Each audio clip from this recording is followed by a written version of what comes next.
Assalamualaikum warahmatullahi wabarakatuh.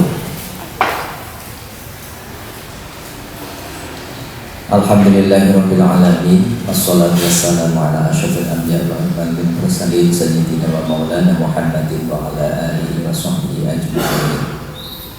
Rabbi shrah li sadri wa yassir li amri wahlul 'uqdatam min lisani yafqahu qawli. Wala haula wala quwwata illa billahil aliyyil azim. Amma ba'd.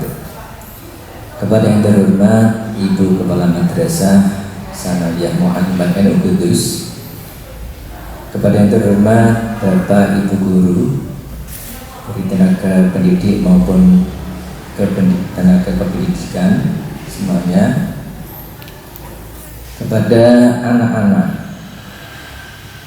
serta didik baru yang telah diterima di Madrasah Sanawiyah Mu'allimat NU Kudus, semuanya yang kami sayangi dan kami banggakan. Alhamdulillah, pada kali ini di acara masa ta'aruf siswi madrasah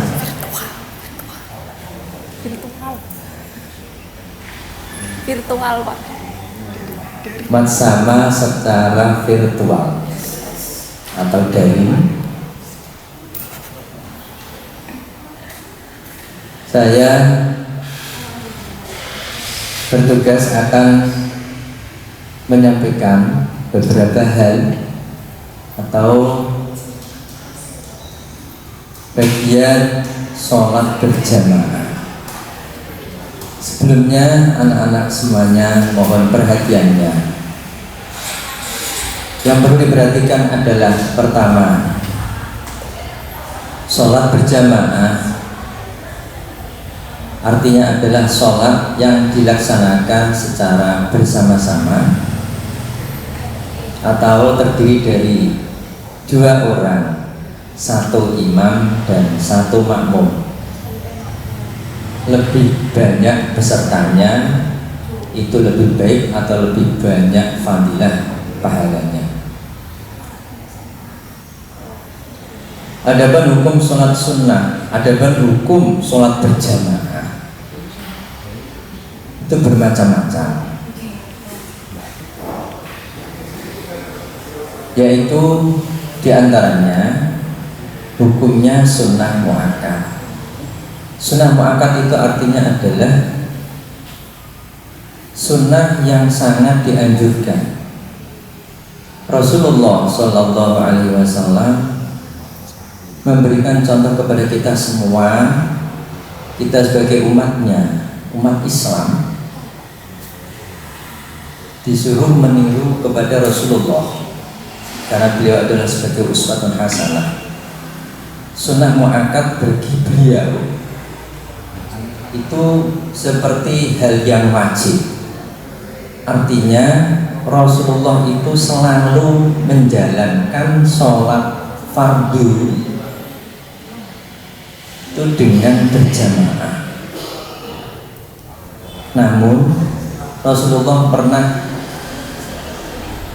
tidak melaksanakan karena dalam keadaan sudah sakit keras, yaitu beberapa hari menjelang wafatnya.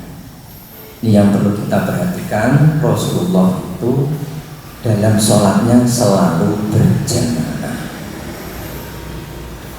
Terus diantaranya hukum lagi yang perlu kita perhatikan, sholat berjamaah hukumnya fardu kifayah. Kalian mesti sudah kenal fardu kifayah itu seperti halnya ada orang meninggal, tetangga atau mungkin kakek atau nenek, itu orang wajib mengikuti sholat, mensolatkan dari memandikan, mengkafani, mensolatkan dan menguburkan. Jadi apabila ada orang meninggal, kok tidak ada yang mengurusi, tidak ada yang ikut sholat mensolatinya, itu berarti semuanya satu desa itu dosa semua. Berarti sholat jamaah bila satu desa itu tidak ada yang melaksanakan sama sekali, itu semuanya berdosa. Ini sholat berjamaah. Maaf, karena ini masih dalam kondisi pandemi COVID-19 atau wabah corona, memang ada beberapa hukum sekarang dalam keadaan darurat, sehingga sholat berjamaah hukumnya tidak diwajibkan seperti tadi, karena memang menjaga jiwa, menjaga kesehatan itu memang juga wajib, sehingga hukumnya bisa berubah dengan kondisi seperti pandemi COVID-19 sekarang ini. Selanjutnya, sholat berjamaah itu dasarnya atau dalil hukumnya itu yang pertama diantaranya diambil dari ayat Al-Quran yang berbunyi A'udzu billahi minasyaitonir rajim. Bismillahirrahmanirrahim. Wa aqimus sholata wa atuz zakata warka'u ma'ar raki'in.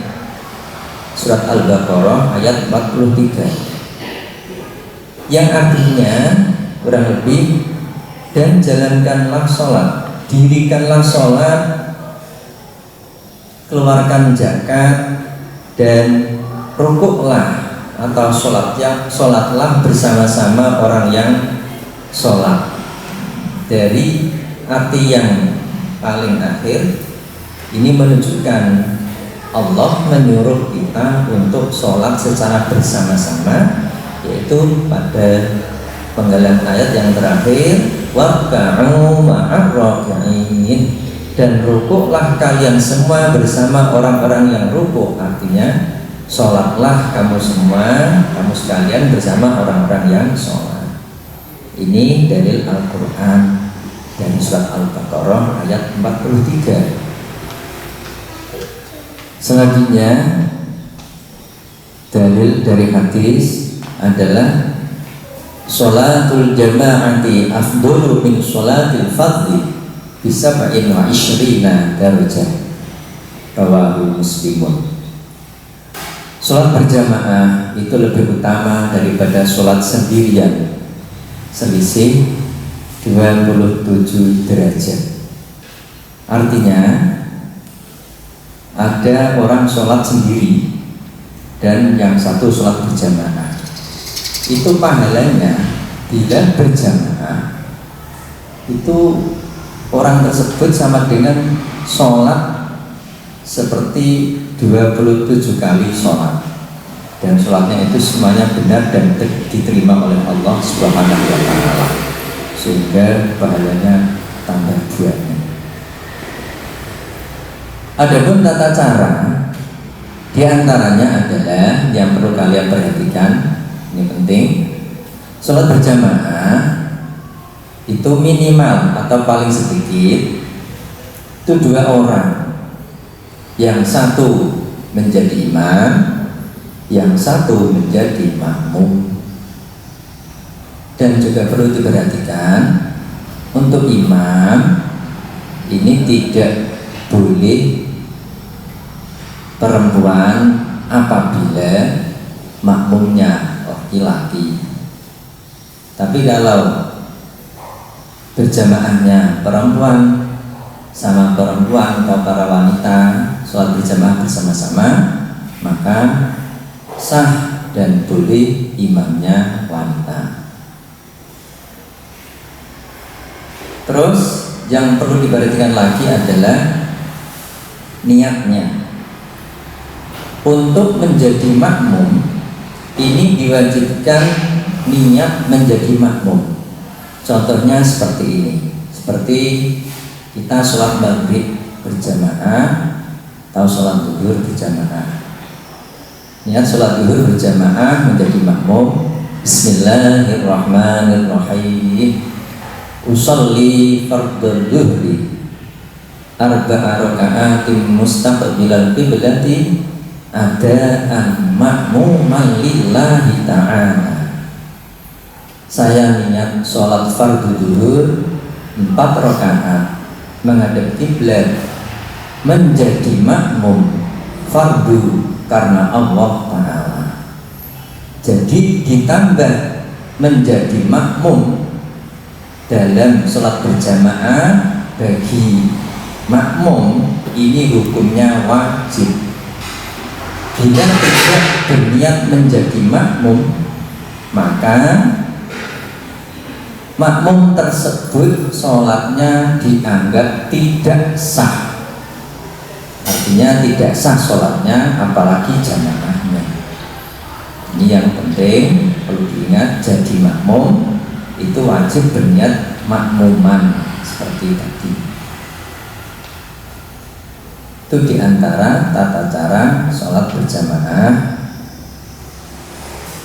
Adapun hikmah dari orang yang rajin berjamaah adalah diantaranya orang yang rajin sholat berjamaah itu akan menjadikan golongan umat Islam ini bertambah kuat. Islam akan semakin kuat. Tidak hanya namanya saja seperti di KTP, KTP-nya Islam, itu tidak itu saja, tapi golongan kita akan dipandang oleh golongan lain, orang yang bukan Islam ini kuat. Terus yang kedua, hikmah fadilahnya berjamaah adalah orang yang rajin berjamaah akan diberi kemudahan rezeki dan kebutuhan hidupnya.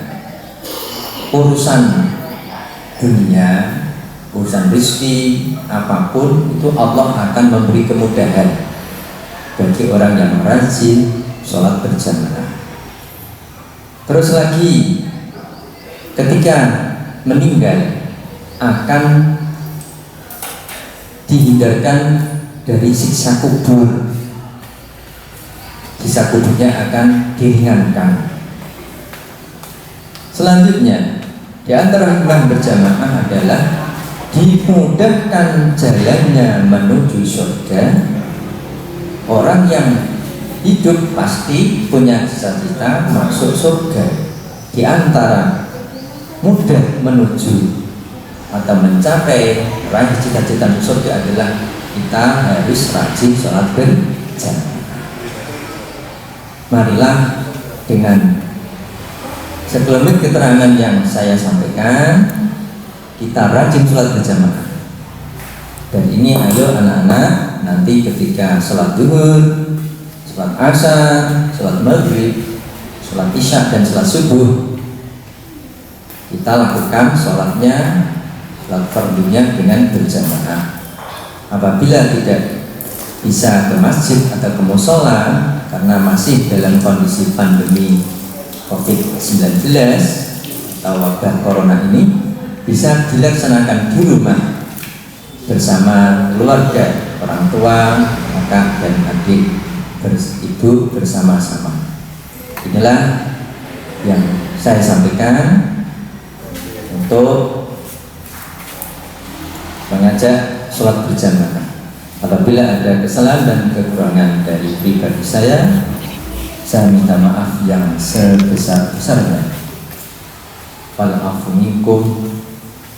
Wabillahi taufiq wal hidayah wal ridha wal inayah. Wal afu minkum. Wassalamualaikum warahmatullahi wabarakatuh.